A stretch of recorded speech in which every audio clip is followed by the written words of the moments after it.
नमस्कार साथियों, एक बार फिर से आप सभी का अपने ही चैनल विजय धनुष में स्वागत एवं अभिनंदन। तो आज हम लोग पढ़ने जा रहे हैं बीएससी थर्ड ईयर का मैथमेटिक्स। और आज इसमें सबसे पहले हम लोग देखेंगे, आज हमारी जो क्लास रहेगी वो इंट्रोडक्शन क्लास रहेगी। तो सबसे पहले हम लोग देखेंगे कि मैथमेटिक्स में कितने पेपर होते हैं और जो पेपर्स होते हैं वो कितने नंबर में डिवाइड्स होते हैं, और उससे रिलेटेड सारी चीजें जो बात चलेंगी वो आज इस लेक्चर में चलेंगी। नेक्स्ट लेक्चर से हम लोग टॉपिक पे आ जाएंगे। तो चलिए सबसे पहले देख लेते हैं बीएससी थर्ड ईयर में कौन कौन से पेपर हैं और कितने मार्क्स में डिवाइड है। क्लियर? तो सबसे पहले लगाइएगा यहाँ पर BSc third year, BSc third.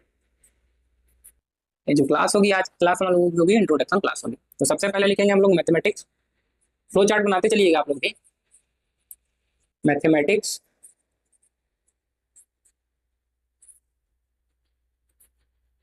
जो यहाँ पर हमारा मैथमेटिक्स सब्जेक्ट है, यहाँ पर इसको 4 पेपरों में डिवाइड किया गया। जैसे सेकेंड ईयर में मैथमेटिक्स को 3 पेपर में डिवाइड किया गया था। पहला हमारा पेपर क्या था? अलजेब्रा था। दूसरा हमारा क्या था? Real analysis. और थर्ड जो हमारा था मैकेनिक्स था।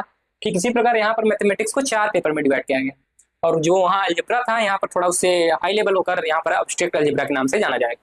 तो जो हमारा पेपर नंबर 1 होगा, बात करें पेपर फर्स्ट की, तो पेपर फर्स्ट जो हमारा होगा वो होगा अब्स्ट्रैक्ट अलजेब्रा। अब्स्ट्रैक्ट अलजेब्रा के नाम से जाना जाएगा। ठीक, तो जो हमारा फर्स्ट पेपर होगा वो अब्स्ट्रैक्ट अलजेब्रा होगा। और सेकेंड पेपर की बात करें, जो हमारा पेपर सेकेंड होगा, पेपर सेकेंड, जो पेपर सेकेंड होगा हमारा वो होगा एडवांस एनालिसिस। एनालिसिस सारी चीजें एडवांस हो जा रही हैं थोड़ा उससे अपर लेवल की। ठीक, तो एडवांस एनालिसिस पेपर थर्ड जो होगा हमारा, पेपर थर्ड दिख रहा है सबको राइटिंग? किसी को जाना दिखे बता दिया करिए। पेपर थर्ड जो हमारा होगा एडवांस मैकेनिक्स।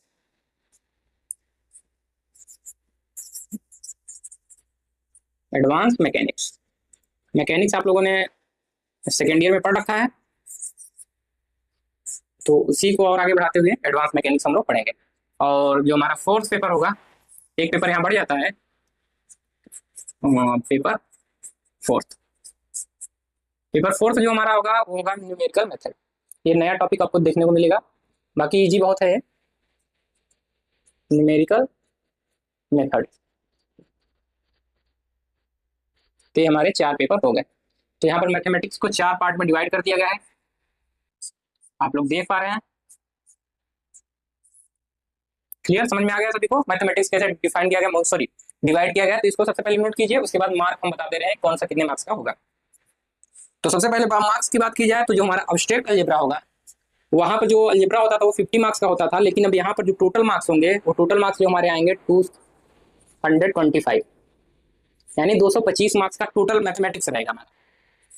इसी को डिवाइड करना है पेपरों में। तो सबसे पहले जो हमारा अब्स्ट्रैक्ट अलजेब्रा होगा वो 60 मार्क्स का होगा। ठीक, कितने मार्क्स का होगा? 60 मार्क्स का होगा। जबकि जो हमारा एडवांस एनालिसिस होगा ये भी कितने मार्क्स का होगा? 60 मार्क्स का।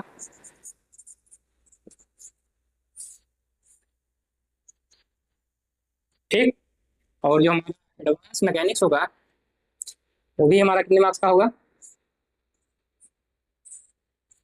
वो भी हमारा होगा 60 मार्क्स का। अब बचा हमारा न्यूमेरिकल मेथड। तो जो न्यूमेरिकल मेथड है वो होगा 45 मार्क्स का। कितने मार्क्स का? 45 मार्क्स।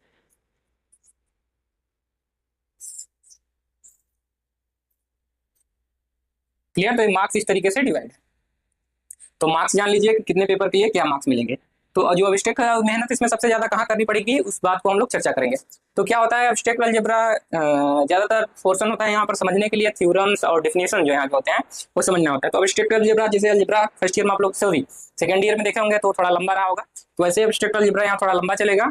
तो इस पर ज्यादा फोकस करने की जरूरत है, क्योंकि कोई भी कॉम्पिटेटिव एग्जाम आप लोग देते हैं, चाहे IIT जेम दें, चाहे नेट जीआरएफ दें, या उसके आगे के एग्जाम्स जो देना चाहें, उन सभी में क्या होगा, इन सभी का यूज होगा अब्स्ट्रैक्ट अलजेब्रा, एडवांस एनालिसिस। यहाँ पर मैकेनिक्स का तो बहुत ज्यादा रोल होता नहीं है और न्यूमेरिकल मेथड का भी रोल नहीं होता है। यहाँ पर आप बीएससी पास करने के लिए आराम से पढ़ सकते हैं। लेकिन अगर एडवांस एनालिसिस की बात करें और अब्स्ट्रैक्ट अलजेब्रा की बात करें तो ये एग्जाम में पूछे जाते हैं। तो इन दोनों पोर्शन पे आप लोग ज्यादा ध्यान रखिएगा, क्योंकि यहाँ पर मार्क्स मिलने उतने हैं, भले ही जैसे ग्रेजुएशन में यहाँ पर बीएससी में आपको मार्क्स तो उतने ही मिलेंगे, जबकि 60 मार्क्स है, 60 मार्क्स है, ये भी 60 मार्क्स है, लेकिन यहाँ पर मेहनत कम करना पड़ेगा, उतने मार्क्स आपको गेन हो जाएंगे, आपको मिल जाएंगे। लेकिन यहाँ पर मेहनत क्या करना होगा, ज्यादा करना होगा।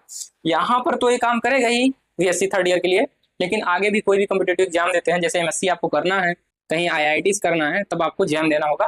तो जब जैम देंगे आप लोगों को, तो ये सारी चीजें वहां पर आपको पूछी जाएंगी। तो ध्यान रखिएगा, advance algebra and advance mechanic और फर्स्ट ईयर जो सेकंड ईयर में पढ़े हैं उसको छोड़ मत दीजिएगा, उसको भी ध्यान में रखिएगा, क्योंकि वहां से भी क्वेश्चन उठेंगे और रियल एनालिसिस जो आप लोग पढ़े हैं वहां से भी।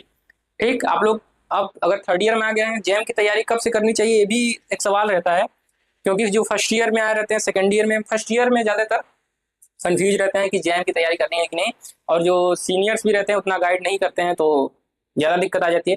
लेकिन अगर आईआईटी जैम की बात करें तो फर्स्ट ईयर से अगर तैयारी करना स्टार्ट करते हैं तो ज़्यादा बेटर रहता है, क्योंकि अगर आप लोग देखेंगे आईआईटी जैम का जो सिलेबस है, उसमें जो होता है पोर्शन जो हमारा पढ़ाया जाता है ओडी, ऑर्डिनरी डिफरेंशियल इक्वेशन, उसका देखेंगे कि जो सिलेबस है उसमें कुछ पार्ट उसका रहता है, कुछ पार्ट क्या कह दिए, बहुत सारे पार्ट पूरा रहता है। अगर एक तरीके से कहा जाए तो लगभग 70% जो हमारा ordinary differential equation, sorry ordinary पढ़ते हैं हम लोग, ओडी ऑर्डिनरी डिफरेंशियल इक्वेशन, वहां से पूछा जाता, सॉरी उसका सिलेबस रहता है 70%, जितना भी एससी में हम लोग पढ़ते हैं सारा का सारा रहता है। अभी सवाल देखेंगे जो आप लोग पढ़े होंगे फर्स्ट ईयर में, सेम टू सेम आपको वैसे ही सवाल मिल जाएंगे, ऑर्डर निकालना, डिग्री निकालना, और फिर जो भी आप लोग क्लियर आर्ट फॉर्म पढ़े थे या फिर सॉल्यूशन निकालना, ये सारी चीजें आप लोगों को दिखने को मिल जाएंगी जब आप लोग आईआईटी जेम का एग्जाम देंगे। तो ये सारी चीजें पता होनी चाहिए, लेकिन नहीं पता होता है तो बहुत लोग थर्ड ईयर पास आउट हो जाते हैं, एक साल ड्रॉप लेते हैं, उसके बाद फिर से आईआईटी जेम की तैयारी करते हैं।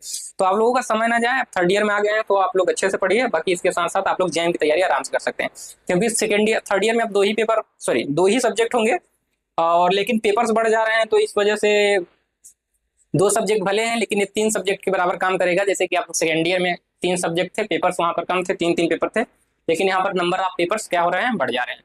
क्लियर। अगर बुक्स की बात करें तो बुक्स के लिए यहाँ बता सकते हैं, लेकिन उसमें हम लोग समय व्यर्थ नहीं करेंगे, आप लोगों को ग्रुप में भेज दिया जाएगा। तो जो लोग ग्रुप में नहीं जुड़े हुए हैं वो लोग ग्रुप में जुड़ जाएगा, स्क्रीन पर भी दिख जाएगा टेलीग्राम ग्रुप का आईडी, तो वहां से आप लोग जाकर टेलीग्राम में जुड़ जाएगा। बाकी वहीं पर सारी चीजें पीडीएफ नोट्स सारी चीजें प्रोवाइड करा दी जाएंगी, तो वहां से आप लोग डाउनलोड करके आप लोग देख सकते हैं। तो ये सारी चीजें क्लियर हो गई होंगी आपको कि क्या कितने मार्क्स का सारी चीजें डिवाइड है। ऐसे ही फिजिक्स की जिनका होगा, फिजिक्स भी 4 पेपर में डिवाइड होगा, नंबर ऑफ मार्क्स आप लोग देख लीजिएगा उनका। ऐसे ही केमिस्ट्री जिनका होगा। ठीक, समझ में आ गया सभी को, मिटा दें, चलिए।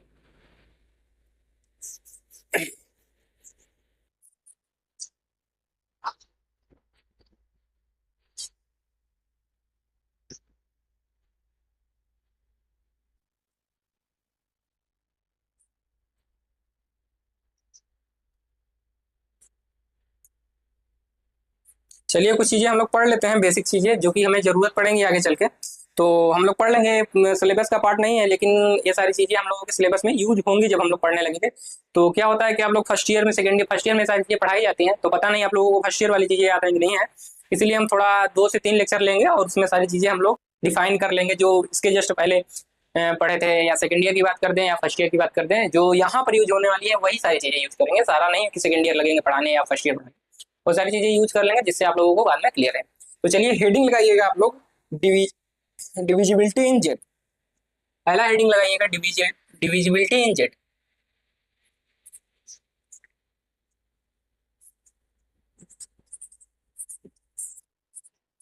कौन सा सेट ले रहे हैं हम लोग, इंटीजर ले रहे हैं। ठीक, इस सेट पे डिविजिबिलिटी चेक करेंगे कि क्या होता है उसके बारे में। तो पहले डिफिनीशन लिख लीजिए, फिर हम आपको समझाते हैं। लिखिए, let A comma B belongs to Z where A does not equal to 0, A 0 नहीं होना चाहिए। देन ए डिवाइड्स बी, इसको पढ़ा जाता है ए डिवाइड्स सॉरी यहाँ पर ए डिवाइड्स बी, यहाँ लिख लीजिए, अगर ना दिखे तो बताइएगा कॉर्नर में। इसको पढ़ा जाता है, यहाँ लिख दे रहे हैं, इसको पढ़ा जाता है ए डिवाइड्स बी। ए किसको डिवाइड कर रहा है, बी को डिवाइड कर रहा है। जब भी खड़ी लाइन सीधी दिखे, इसका मतलब होता है जो इधर वाला लिखा होता है नंबर, इधर वाले नंबर को क्या करता है, डिवाइड करता है। यानी कि ए किसको डिवाइड कर रहा है, बी को डिवाइड कर रहा है। इसका मतलब है अगर कभी ऐसे लिख दिया जाए ए बी, तो इसका मतलब होता है बी किसको डिवाइड कर रहा है, ए को, तो बी डिवाइड्स किसको, ए को।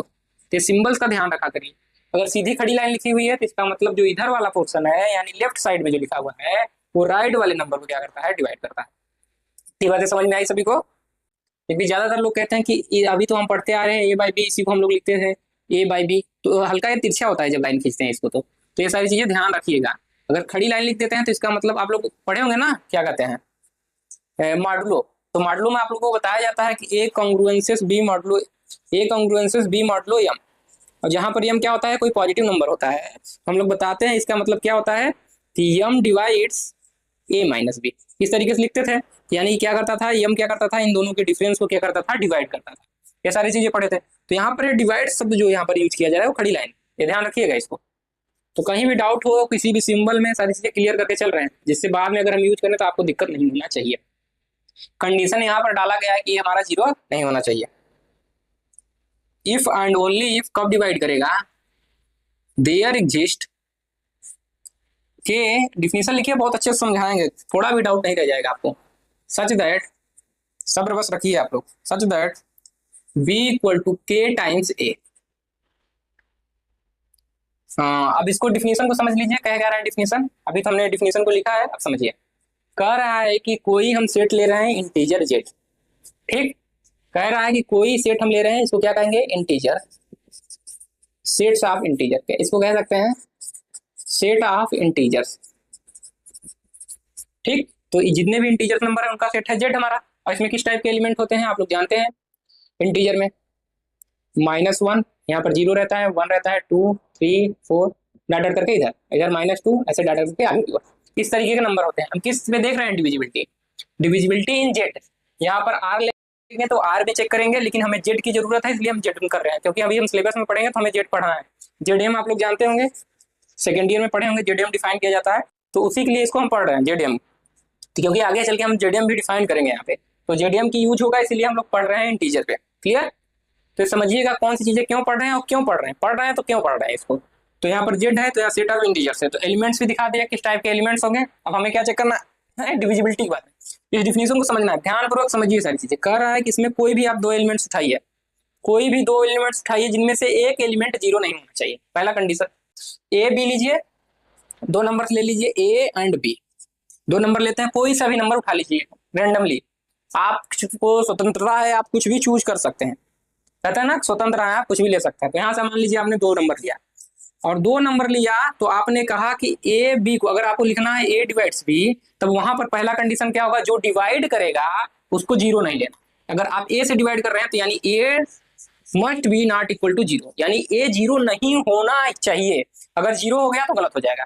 तो डिफिनीशन कहता है जिससे आप डिवाइड कर रहे हैं उसको जीरो के बराबर नहीं लेंगे, यानी अगर ए डिवाइड्स बी लिखना चाहते हैं आप लोग, तो ए को इसमें से जेड में से चूज करेंगे तो ए हमारा जीरो नहीं होना चाहिए, और बी हमारा जीरो हो सकता है, नहीं भी हो सकता है, पॉजिटिव हो सकता है, निगेटिव हो सकता है। तीन ही कंडीशन बनते हैं जो इंटीजर में, या तो कोई भी नंबर पॉजिटिव होगा, या तो निगेटिव होगा, या तो जीरो होगा, यही तीन कंडीशन हो सकते हैं। तो यहाँ ए की जो पॉसिबिलिटी है वो केवल पॉजिटिव और निगेटिव हो सकती है, जबकि बी की जो पॉसिबिलिटी है प्लस माइनस एंड जीरो, तीनों कंडीशन हो सकती है। समझ में आया सभी को? अगर यहीं पर हम लिखते हैं कि बी डिवाइड्स ए लिखना है हमको, तब हम उस कंडीशन में कहेंगे कि B does not equal to zero, ठीक। ये ध्यान रखिएगा, जैसे डिफिनेशन आप लोग अगर चेंज करना चाहें, यहाँ पर अगर हम लिखना चाहें कि बी डिवाइड्स ए, तब हम यहाँ पर चेंज करेंगे, कहाँ पर, जहाँ पर हमने लिखा है ए इक्वल टू जीरो, तब यहाँ लिखेंगे B does not equal to zero.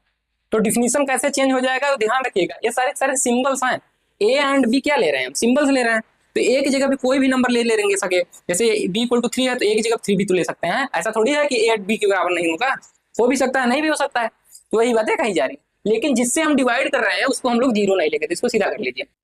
तो चाहे बी ही रहने दीजिए चाहे ए, तो ए हम लोग लिखे हैं तो ए पे अप्लाई किया है तो a does not equal to zero लिख दीजिए, और ए डिवाइड्स बी। समझ में आ रहा है सभी को? तो डिफिनीशन क्या कहा जा रहा है उसको पहले इंपॉर्टेंट तरीके से यानी कि आराम से समझिए, उसके बाद उसके आगे बढ़ेंगे।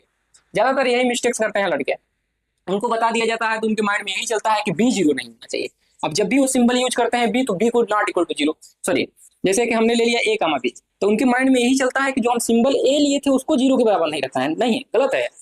जो सिंबल लिया है ए उसको जीरो के बराबर नहीं है। अगर आप क्या डिफाइन करते हैं, अगर ए डिवाइड बी कर रहे हैं तब ए को जीरो नहीं लेना है, अगर आप बी डिवाइड्स ए कर रहे हैं तो बी को जीरो नहीं लेना, ये बात ध्यान रखिए। इसके अकॉर्डिंग आप यहाँ क्या लिखना चाहते हैं उसके अकॉर्डिंग ये वाली चीजें चेंज होंगी, ये ध्यान रखिएगा। समझ में आ गया सभी को?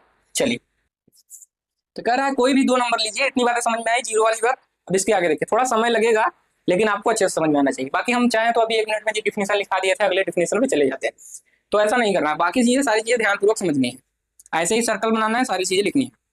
तो अगर हमें क्या करना है, ए डिवाइड्स बी, ए कब जीरो नहीं होगा, इसके लिए कंडीशन आप लोग लीजिए जब लिखेंगे हम लोग ए डिवाइड्स बी। समझ में आ गया सबको। और दूसरी बात, अगर हम लिखना चाहें यहाँ पर B does not equal to zero, तब इस केस में क्या डिफाइन करना होगा हमको कि बी डिवाइड करता है किसको, ए।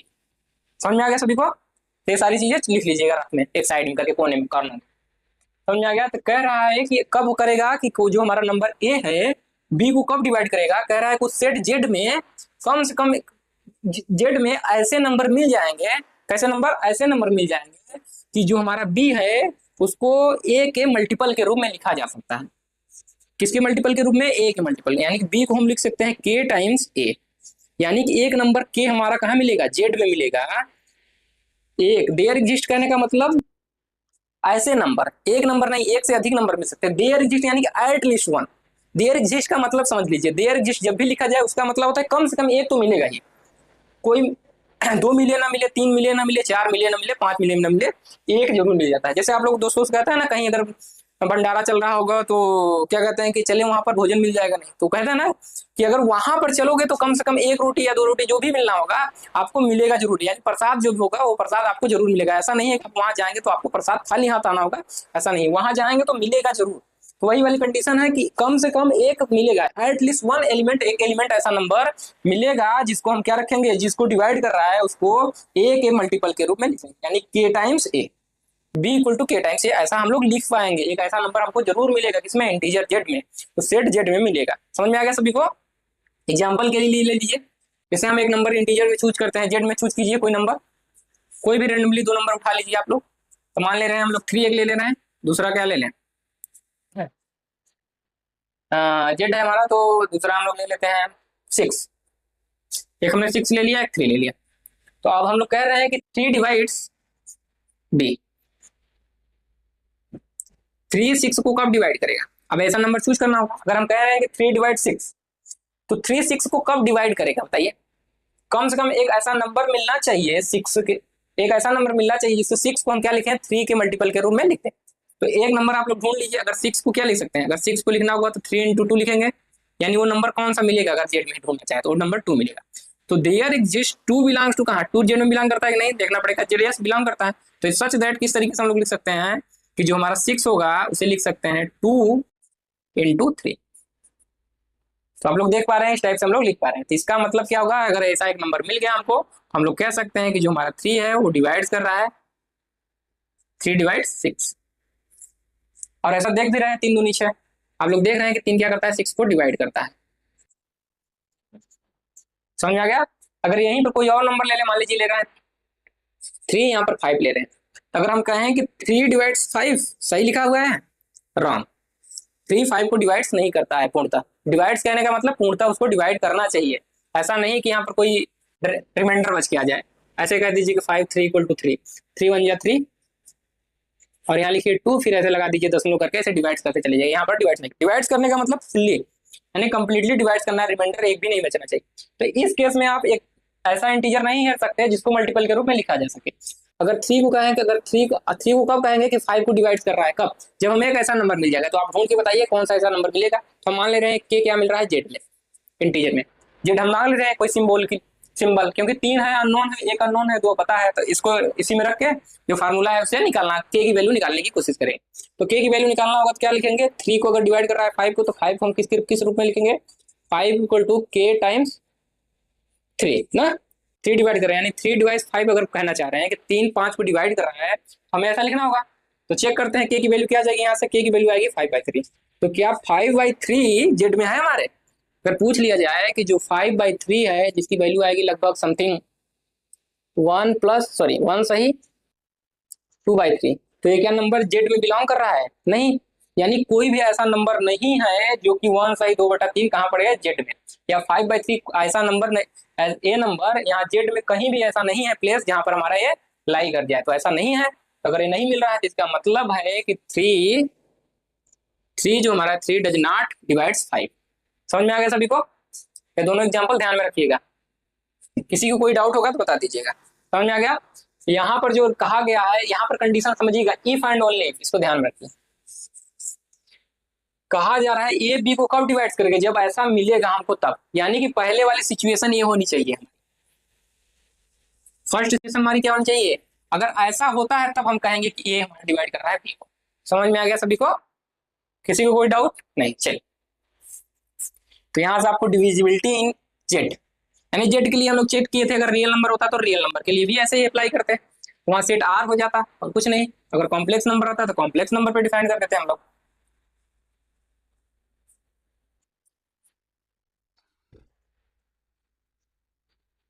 समझ में आया सभी को? हाँ, एक एक चीज सीखने में 10 मिनट 15 मिनट लग सकते हैं। बाकी अगर आपको लग रहा होगा स्लो पढ़ा रहे हैं तो आप लोग 2x पे देख सकते हैं। बाकी डिफिनीशन आपको क्लियर होना चाहिए, एग्जाम्पल्स आप लोग लिख लिया करिए। एक नोट लिखिएगा, यहाँ लिखिए, जो हमारा जीरो होता है, जीरो को आप लोग जानते हैं अच्छे से, ये बहुत प्यारा नंबर है, इसको ध्यान में रखिएगा। जीरो को, जीरो है लेकिन खतरनाक बहुत है, ठीक? तो इसके बारे में ही लिखेंगे हम लोग, और जीरो को ध्यान में रखिएगा, क्योंकि अभी हम लोग ग्रुप एंड ग्रुपाइड पढ़ेंगे तो सारी चीजें यहाँ पर यूज होंगी। जहां पर जीरो हटा देने पर ग्रुप जो सेट होता है उसका ढांचा बदल जाता है, वो ग्रुप ही नहीं रह जाता, या ग्रुपाइड नहीं रह जाता, या सेमी ग्रुप नहीं रह जाता, या कई चीजें हैं, आइडेंटिटी एलिमेंट नहीं एग्जिस्ट करता है, सारी चीजें। तो केवल मात्र जीरो को हटा देने से सारी चीजें सेट के स्वरूप में चेंज आ जाते हैं। तो जीरो को बहुत हल्के में मत लीजिएगा, इसको ध्यानपूर्वक समझिएगा। तो सबसे पहले यहाँ पर डिविजिबिलिटी पे ही लिख लेते हैं एक नियम नोट करके। यहाँ लिखिए, जीरो, या हिंदी में लिखना चाहे तो लिखिए शून्य, किसी भी किसी भी किसी भी नंबर को नहीं डिवाइड्स करता है। ठीक, इसको सारी चीजें ध्यान रखिएगा।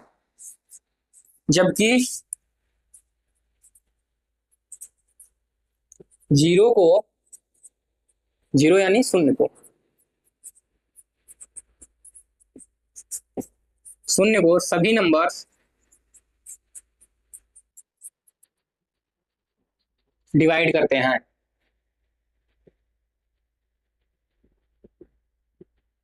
नोट वाली जो बातें लिखी जाती है ना, बहुत इंपॉर्टेंट होती है, इसको ध्यान रखिएगा।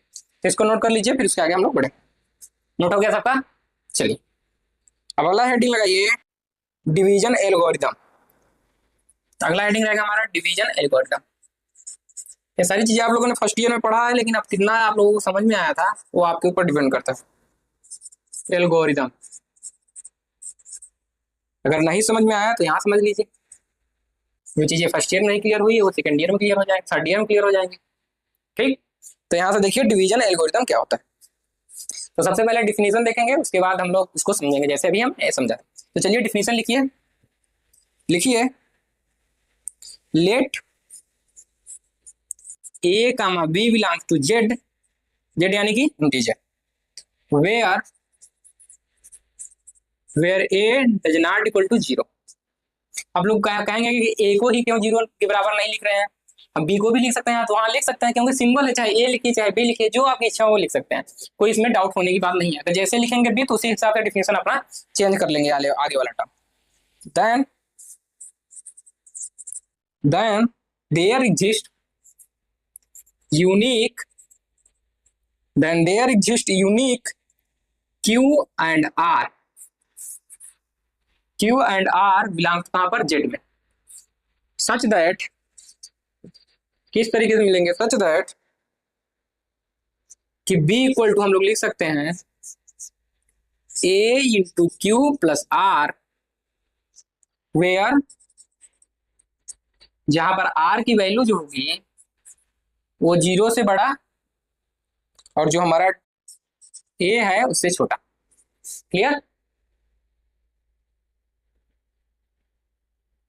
समझ में आ गया डिवीजन एल्गोरिथम क्या कहता है? इसको समझिए, डिवीजन एल्गोरिथम कहने का मतलब है, अगर लिखना चाहे तो यहाँ ब्रैकेट में लिख लीजिएगा कि let A comma b where जहां a does not equal to zero then there exist a. और डिवीजन एल्गोरिथम लिख रहे हैं किसके लिए, कि ए डिवाइड्स बी के लिए, ये ध्यान रखिएगा। ऐसा नहीं कि आप लोग ये समझ ही ना पाइए कि इसे यहाँ पर क्या करना है। यहाँ पर लिख सकते हैं let a comma b belong to z then a divides b where जहाँ a does not equal to zero then इतना divides a if there exist, ऐसे करके लिख सकते हैं। ठीक, चाहे आप लोग समझते रहिए कि ए डिवाइड्स बी के लिए लिखा गया, अगर ए कमा बी जहाँ पर a does not equal to zero तो इसका मतलब है ए किसको डिवाइड कर रहा है, बी के लिए। यानी डिवीजन एल्गोरिथम लिखने का मतलब ही कि कोई डिवाइड कर रहा है किसी नंबर को, तो ए डिवाइड्स बी के लिए यहाँ पर नियम हम लोग लिख सकते हैं। तो ए डिवाइड्स बी के लिए कहा जा रहा है कि ए बी को कब डिवाइड करेगा, जब हमें ऐसे यूनिक नंबर मिलने चाहिए, ऐसे दो यूनिक नंबर मिलने चाहिए, एक नंबर नहीं ऐसे यूनिक दो नंबर। यानी कोई एक पी की वैल्यू अगर मिल गई, सुनिए क्यू एंड आर दो यूनिक नंबर कह रहा है मिलने के लिए, अगर क्यू की वैल्यू 3 एक बार मिल गई और आर की वैल्यू 4 एक बार मिल गई है, तो इसके बाद पी की कोई और वैल्यू ऐसा नहीं मिलेगा, मान लीजिए कोई वैल्यू एक्स और इसके लिए कोई वैल्यू वाई, दूसरा वैल्यू नहीं मिलेगा जिसके लिए कंडीशन होल्ड कर जाए। कौन सी कंडीशन है वाली, यानी जब भी अगर बी के लिए अगर हम लिखना चाहें, बी और ए तो फिक्स हो गया, अब बी कुछ होगा नंबर है, एक ए भी कोई नंबर होगा, तो ए और बी माने फिक्स, बी भी फिक्स हो गया, ए भी फिक्स हो गया, क्योंकि अगर दो नंबर चूज कर लेते हैं तो फिक्स हो जाता है, तो ये फिक्स हो गया। ठीक, ए भी फिक्स हो जाएगा। ठीक, ये दोनों फिक्स हो गए, बी भी फिक्स हो गया, ए भी फिक्स हो गया। अब बचा है और क्यू एंड आर, तो क्यू एंड आर के लिए बोला गया है कि जो हमारा क्यू होगा और आर होगा वो यूनिक मिलने चाहिए। कह रहा है there then there exist unique q and r then such that इस तरीके से कि बी किसके बराबर लिखा जाए, a into q plus r. ठीक, यानी डिवीजन एल्गोरिथम कहता है कि कोई नंबर ए बी को कब डिवाइड करेगा, जब हमें क्या मिले, let A comma B belongs to कहां पर, जेड में, वेयर जहां ए क्या हो, जीरो के बराबर ना हो, देन देयर एग्जिस्ट एक unique number, there exist two unique number, दो यूनिक नंबर मिलने चाहिए। यूनिक कहने का मतलब बहुत लोग बोलेंगे कि यहाँ पर दो शब्द यूज कर रहे हैं तो यूनिक कैसे हो गया, भाई पी के लिए जो वैल्यू मिलनी चाहिए वो एक ही वैल्यू मिलनी चाहिए और आर के लिए जो वैल्यू मिले वो एक ही वैल्यू मिलनी चाहिए। एक वैल्यू कहने का मतलब पी के लिए केवल एक वैल्यू मिले और आर के लिए भी एक ही वैल्यू मिले, ना कि दो दो वैल्यू मिल जाए। जैसे पी की एक वैल्यू मिल गई 8, तो पी की अगर 8 वैल्यू मिल गई तो यानी कि अब पी सॉरी क्यू है वहां पर ना, क्यू की वैल्यू अगर 8 मिल गई तो अब 8 के अलावा कोई और वैल्यू क्यू के लिए हम लोग चूज नहीं कर सकते। ठीक, इसी प्रकार अगर आर के लिए अगर हमें कोई वैल्यू मिल गई, मान लीजिए 5 मिल गया, तो अब इसके अलावा कोई नंबर ऐसा नहीं मिलेगा जहां आर की जगह हम लोग रख सकते हैं। समझ में आया सभी को? चलिए, तो यहाँ तब हम लोग लिख पाएंगे सच दैट किस प्रकार से मिलना चाहिए वो दोनों नंबर जो यूनिक तो हो। अब वो यूनिक नंबर हो उसको कैसे मिलना चाहिए कि जो हमारा बी है जो डिवाइड हो रहा है तो उसको किस तरीके से लिखे, a into q plus r, और जहां पर आर की जो वैल्यू हो ग्रेटर देन जीरो और less than r equal to जिससे डिवाइड कर रहे हैं उसे छोटी होनी चाहिए। समझ में आ गया सभी को? किसी को कोई डाउट नहीं होना चाहिए। चलिए, तो यही है डिवीजन कि इफ ए डिवाइड्स बी, तब इसके लिए ए वाले, तो समझ लिए किसके लिए है, इसके लिए है। समझ में आया सभी को? अब लिख नहीं रहे हैं ऊपर वाला, इसको डायरेक्ट लिख दे रहे हैं। समझ गया? समझ में आ रहा है सभी को? चलिए दिखा देते हैं एक बार करके ऐसे यहाँ पे। दो नंबर लीजिए, मान लीजिए 2 ले रहे हैं, यहाँ पर 8 ले रहे हैं। अब हम कह रहे हैं 2 डिवाइड्स 8। अब दिखा दे रहे हैं कैसे निकला। तो देयर एग्जिस्ट 2 नंबर बताइए कौन कौन से मिलेंगे। तो यहाँ अगर निकालना हो तो ऐसे करके देख सकते हैं, 8 2 4 जा 8 ना, यहाँ हो जाएगा 0। क्लियर हो गया? तो यहाँ पर कौन कौन से नंबर, दो नंबर मिल गए आपको, बताइए। क्यू की जगह क्या लिख सकते हैं, क्यू की जगह हम लोग 4 लिख सकते हैं। तो क्यू की जगह हम लोग क्या ले रहे हैं, there exist q equal to 4 और आर इक्वल टू हमारा क्या मिल गया, 0, रिमाइंडर 0। तो आर की जगह पे 0 लिख सकते हैं। दो नंबर मिल गया, 4 एंड आर। तो हम बी को अब लिख सकते हैं, तो बी हमारा क्या था 8, यानी ए इक्वल टू हमारा यहाँ 2 है और बी इक्वल टू हमारा क्या है 8 है। तो बी को हम लिख सकते हैं क्या लिखना था, ए इंटू क्यू प्लस आर, जहां पर आर की वैल्यू किसके बीच मिलाई करना चाहिए, 0 लेस देन मॉड ऑफ ए। तो यहाँ देखिए बी की जगह क्या है हमारा 8, तो 8 रख दिए। ए की जगह पे हमारा क्या है 2, 2 रख दिए। क्यू की जगह हमने क्या माना है 4, 4 रख दिए। प्लस आर की जगह हमारा क्या है 0। और आज आर की वैल्यू कहाँ से, 0 भी हो सकता है, यहाँ इक्वलिटी का साइन लगा है, ध्यान रखिएगा। तो 0 यहाँ पर हमने आर इक्वल टू ले लिया, यानी आर इक्वल टू 0 यहाँ पर हो गया। समझ में आ गया सभी को? तो 2 इंटू 4 इक्वल टू 0। तो आप लोग देख रहे हैं ये दोनों क्या है, दोनों इक्वल है। समझ में आ रहा है सबको? तो ऐसा लिख दिया गया। और आप कोई भी नंबर आप नहीं ढूंढ सकते हैं जिसके लिए आप ऐसा लिख पाए। अब आप चूज कीजिएगा, अगर ले पा रहे हैं तो हमको कमेंट कीजिएगा कि हाँ हम ऐसा नंबर निकाल पा रहे हैं जिसके लिए 2 डिवाइड्स 8 हो रहा है और जहां पर क्यू की वैल्यू कुछ और आ रही है, किसके अलावा 4 को छोड़कर और आर इक्वल टू 0 को छोड़कर। आप नंबर ढूंढिएगा और हमको बताइएगा। क्लियर है? तो आप लोग ऐसा नहीं ढूंढ पाएंगे कोई और नंबर जिसके लिए आप लोग ऐसा लिख पाए, केवल 4 और 0 के अलावा, 4 एंड 0 के अलावा। इस कंडीशन के लिए आप 4 एंड 0 के अलावा कोई ऐसा यूनिक नंबर नहीं ढूंढ पाएंगे जिसके लिए हम लोग लिख पाए 8 इक्वल टू 2.4 प्लस 0 ऐसा लिख पाए, एक्सप्रेस कर पाए। तो ऐसा ही नहीं एक्सप्रेस पाए, 8 को ऐसे एक्सप्रेस कर पाए इसके मल्टीपल के रूप में, किसके ये जो हमारा नंबर ए है, ए इंटू क्यू प्लस आर। अब ऐसे क्यू एंड आर आप नहीं ढूंढ सकते हैं।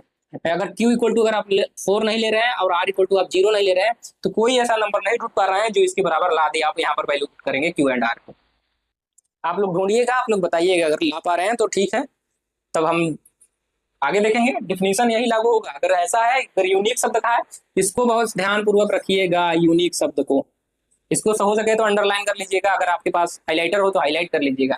समझ में आ गया सभी को? मिटा दे। चलिए, डिफिनीशन को बहुत ध्यान पूर्वक समझिएगा, जितनी भी डिफिनीशन लिखाई जा रही है उसका मतलब, इन सारे सिंबल्स का बहुत ज्यादा ध्यान रखा करिए। For all, there exist, implies, if and only, इस सारे सिंबल्स का बहुत इंपॉर्टेंट रोल होता है। ये सिंबल्स आप लोगों ने गड़बड़वाया, सारी चीजें डिफिनीशन चेंज हो जाती है। समझ में आ गया सभी को? चलिए देखते हैं आगे अब।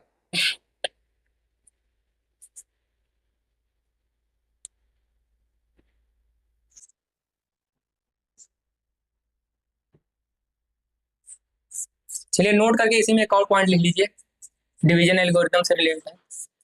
तो हम लोग लिखाएंगे। चलिए लिखिए, जब किसी संख्या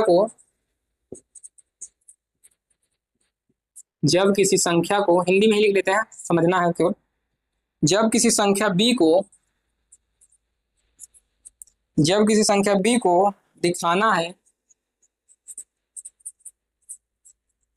दिखाना है कि वह a से डिवाइड हो रहा है, डिवाइड हो रहा है हो रहा है हो रहा है तब डिवीजन एल्गोरिथम लगाते हैं।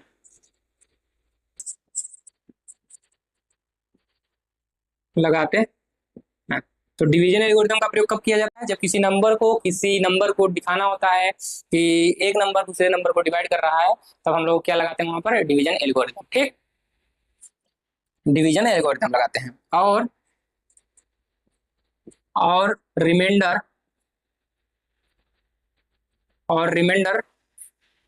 0 दिखाते हैं। एंड रिमाइंडर को 0 ब्रैकेट में लिखिए, शून्य दिखाते हैं। समझ में आ गया? चलो, ये सारी चीजें आपको कहीं नोट्स में नहीं मिलेगा, बुक में नहीं मिलेगा, ये सारी चीजें खुद से बनाई गई हैं, जो भी हिंदी में स्टेटमेंट आपको लिखा देते हैं। तो ये सारी चीजें ध्यान में रखा करिए। ठीक, जब आप लोग पढ़ते हैं, कोई भी आपके मन में, अगर जब भी नोट्स पढ़ा करें या बुक्स पढ़ा करें, तो आपके मन में जो भी आइडियाज होती हैं वो सारी चीजें बुक में लिख लिया करिए। एक पेंसिल लेकर रखा करिए, या नोट्स पढ़ते समय एक पेन लिया करिए अलग कलर का, जो जिससे आप लोग नोट्स में जिस पेन से लिख चुके हैं, मतलब नोट्स आपने जिस पेन से बनाया है उसके अलग कलर वाले पेन से जब भी पढ़ा करें, तो उसको बगल में अगर जगह छूटा रहता है, बगल में रहता है, साइड में जो कॉर्नर में छूटा रहता है, उधर लिख कर लिया करिए। जब भी आपको कोई आइडिया आता है कि हाँ इसको ऐसे समझ सकते हैं, ये आगे चल के बहुत काम देते हैं सारी चीजें। ये सारी चीजें आप लोग नोट कर लीजिए। तो आज हम लोग इस लेक्चर में इतना ही रखेंगे, बाकी इसके आगे हम लोग नेक्स्ट लेक्चर में देखेंगे कि इसके चीज आगे क्या चीजें होती हैं। बाकी नंबर्स आपको पता चल गए हैं कितने नंबर के होते हैं। 225 मार्क्स का हमारा मैथमेटिक्स होगा, और सारी चीजें आप लोगों को बता दी गई हैं कि कितने मार्क्स में सारे पेपर डिवाइड हैं, किसमें कितना मेहनत करना हो सकता है, सारी चीजें। न्यूमेरिकल मेथड आपका नया है तो वहाँ पर बहुत ज़्यादा टफ नहीं है, वहाँ पर कैलकुलेशन ज़्यादा है, बाकी बहुत इजी है वो। और बाकी टेलीग्राम आईडी अगर बता दें, तो फर्स्ट ईयर के लिए जो हमारा टेलीग्राम आईडी है वो था संजीत मैथ्स ES है, यहाँ पर ध्यान रखिएगा 48। तो हमारा फर्स्ट ईयर के लिए टेलीग्राम ग्रुप है, और सेकेंड ईयर के लिए था संजीत मैथ्स 79। तो सेकेंड ईयर के लिए, सेकेंड ईयर वाले ग्रुप में आप लोग जुड़ जाइए अभी। और वहाँ पर लिंक पड़ा होगा थर्ड ईयर का, तो वहाँ से आप लोग ज्वाइन हो लीजिएगा। बाकी थर्ड ईयर का भी हमें पता नहीं है लिंक का आईडी, तो हम आपको वीडियो में लगा देंगे, तो आप वीडियो में से ले लीजिएगा। बाकी व्हाट्सअप नंबर आप लोग लिख लीजिए, जिनको जरूरत होगी, कुछ पूछना होगा तो। व्हाट्सएप नंबर आप इस पर लिख लीजिए, 88 083 43 873, ये व्हाट्सअप नंबर है। मैसेज आप लोग छोड़ दिया करिए इस पे, जो भी आपके सवाल रहते हैं, डाउट्स होते हैं, आप लोग व्हाट्सएप पे भेज सकते हैं, टेलीग्राम पे भी जाके वहां से भेज सकते हैं टेलीग्राम पे। तो जहाँ आपकी इच्छा हो वहां जाके आप लोग भेज दीजिएगा, बाकी आप लोगों को सोल्यूशन ग्रुप में भेज दिए जाएंगे, ठीक। बाकी एक और नंबर लिख लीजिए, कभी भी हमसे बात ना हो पाए तो उनके पास लगा लीजिएगा, अगर कोर्स से रिलेटेड कुछ भी पूछना हो उनसे तो। और 9936 53 14 53, कोर्स से रिलेटेड जो भी इंक्वायरी आपको लेना होगा तो इस नंबर पे कॉल कर लीजिएगा, 9936 53 14 53, ठीक। 2 4 6 2 8 10, ठीक। वो आपके सीनियर ही हैं, शायद उन लोगों का बीएससी पास आउट हुए यहाँ इलाहाबाद यूनिवर्सिटी से, लगभग 2 साल तो हो ही चुके हैं। तो आप लोग कॉल कर लीजिए उनके पास, जो भी आपको इंक्वायरी लेना हो कोर्स से रिलेटेड, सिलेबस से रिलेटेड, नोट से रिलेटेड, तो आप इनके पास मैसेज कर सकते हैं। अभी भी करिए, हमेशा रिप्लाई देंगे आपको, ऐसा नहीं है कि वो रिप्लाई नहीं देंगे। हम थोड़े बिजी रहेंगे तो शायद हमारी क्लास रहती है तो बिजी शायद हम रहे, तो आपको रिप्लाई ना कर पाए, लेकिन आप इनके पास करिएगा तो ये सारी चीज़ें हमको जब आप बताए रहेंगे तो हमें सूचना दे देते हैं, ऐसा नहीं है सूचना नहीं देंगे। तो हम सारी चीज़ें आप लोगों को रिप्लाई कर देंगे, बाकी वही जो जितना हो सकेगा वो रिप्लाई करने का प्रयास करेंगे, बाकी जो उनसे रिप्लाई नहीं हो पाता है तो हमें बताएंगे तो हम आपको रिप्लाई कर देंगे, ठीक है। बाकी वीडियो देखने के लिए आप सभी का बहुत बहुत धन्यवाद। वीडियो कैसा लगा आप लोग कमेंट में जरूर बताइएगा, और जो लोग भी अभी नहीं जान रहे हैं इस चैनल के बारे में तो आप लोग जो भी आपके साथ पढ़ रहे हैं उनके साथ भी शेयर करने का प्रयास करिएगा। चलिए आज के लिए इतना ही रखते हैं, फिर मिलेंगे नेक्स्ट वीडियो में।